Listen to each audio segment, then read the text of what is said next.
The SUNBEAM electric stand mixer, and I'm gonna try to show you how to operate it, as well as I'm gonna make a carrot cake mix in this mixer, or with this mixer. First of all, the mixer comes with a large stainless steel bowl. My model came with a 4.6 quart bowl. There's also a 2.2 quart bowl available. However, it did not come with my model, so I'm assuming I have to obtain that separately. And it also came with 2 dough hooks, as well as 2 V-groove mixers, or beaters, I'm sorry, 2 V-groove beaters. And then some models also come with whisks. And again, I'm assuming that if I want them for my model, I could obtain them separately.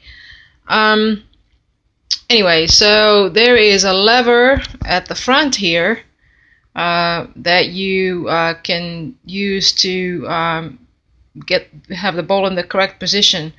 Now, per the instruction booklet, the big bowl, the 4.6 quart bowl, is supposed to be sort of off-center instead of in the middle, which it allows you to then add more ingredients, and it allows for the ingredients to be mixed better. So I'm gonna push this lever down, and then as you can see, the bowl moves to the right, and the lever locks in place when it's all the way done. So for the 4.6 quart bowl, it's supposed to be off center like this. And then I'm going to show you how to tilt the head of the mixer back, so you can attach the beaters or the dough hooks. So there is a tilt release button on the side here that you have to push in, and at the same time you have to tilt the head back. Now this is going to be a little bit odd, since I have to do this with 2 hands, and I also have to hold the camera, so it's going to be a little bit strange. Alright, so I'm going to push this tilt release button in, and I'm going to try to move the handle, hold the handle, and move the head back. So as you can see, the mixer head is tilted back now, so now I can attach the dough hooks or the beaters. And as you can see here, there's a green dot by one of the openings, and that coordinates with the green plastic thingy on the beater. And there's also one like that on one of the dough hooks. So this beater goes in here.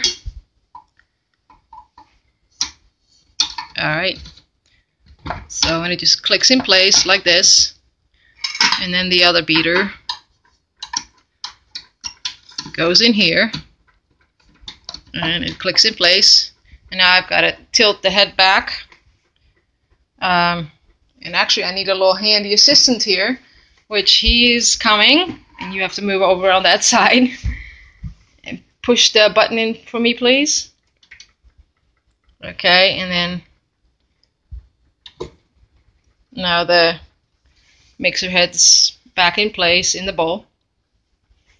And now there is a dial on the back of the mixer, and that gives you the options for the speed for what you need to do to make your cake. So there's about 12 different options. So I've already got some ingredients in this bowl, some eggs, water, and oil for the cake I'm making. So I'm gonna turn the dial, and I'm gonna start it at slow.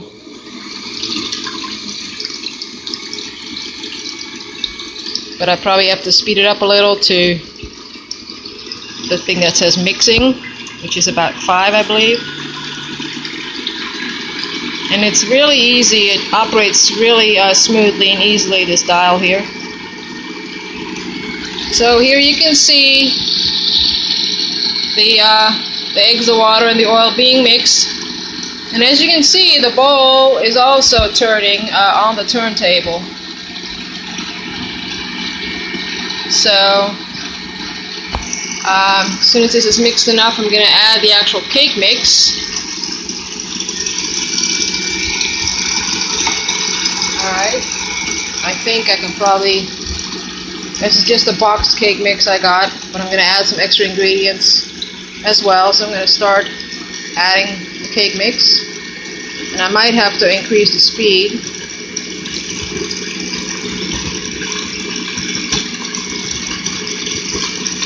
Okay. No.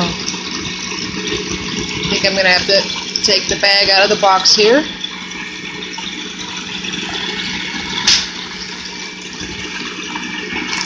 Okay.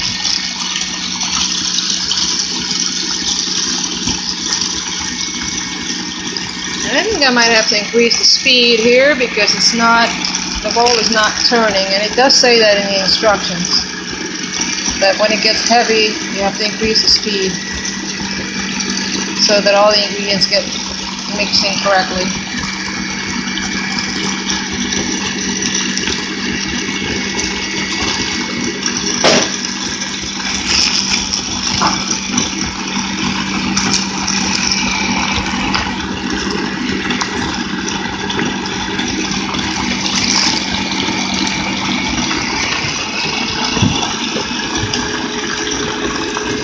I find sometimes you have to manually sort of turn the bowl a little bit to get everything incorporated.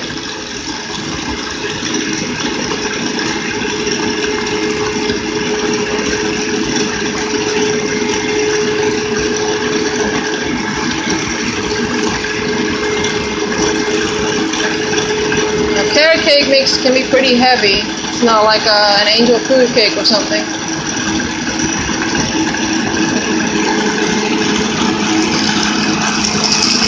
Okay, and since I like my cakes to be a little bit healthier, I'm going to add some ground flaxseed.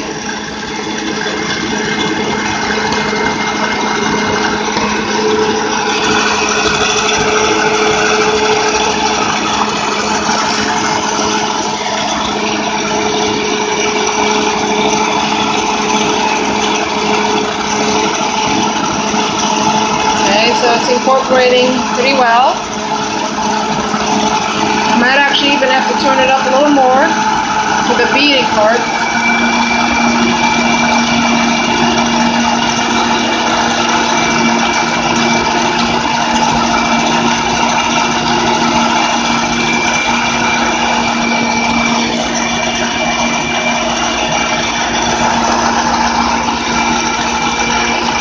Okay. I think the cake mix is pretty well mixed. I'm going to turn it down a little bit because I'm also going to incorporate some extra carrots and raisins. They're already in the mix, but I like more. So I have a lot of grated carrot here, which is probably way too much. But the more carrots, the better. You see how well it handles this.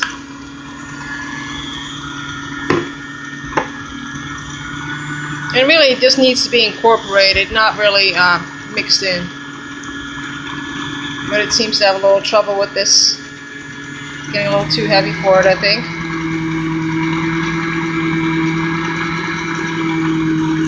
Okay, there it goes. Sometimes you have to adjust the speed a little bit.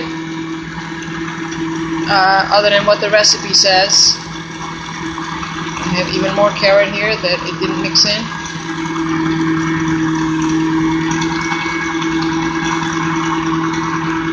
Okay, the bowl is turning on the turntable now.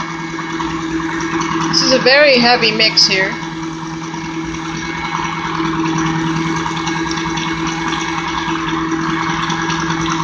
Okay, I probably have to turn it down because if I overmix it, I'm going to have a very tough cake.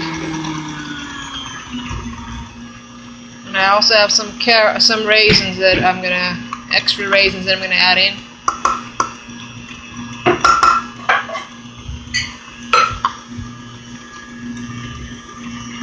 enough to help the bowl along. I don't want to increase the speed anymore.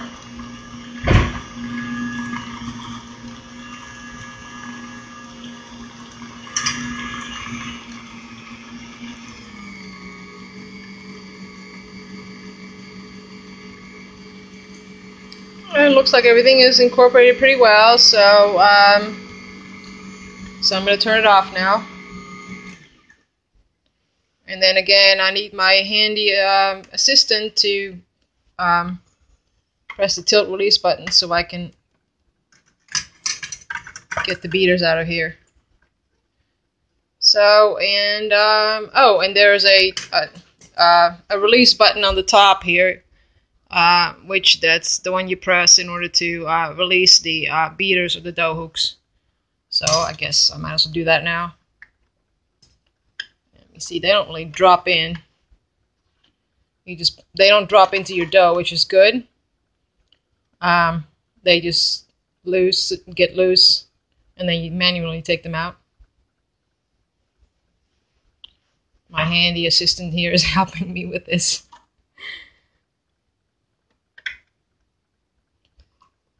Okay, so now I've got carrot cake batter, and I'm gonna make it into either a big cake or a mini cake. So I'll let you know how that works out. Thank you for watching this video.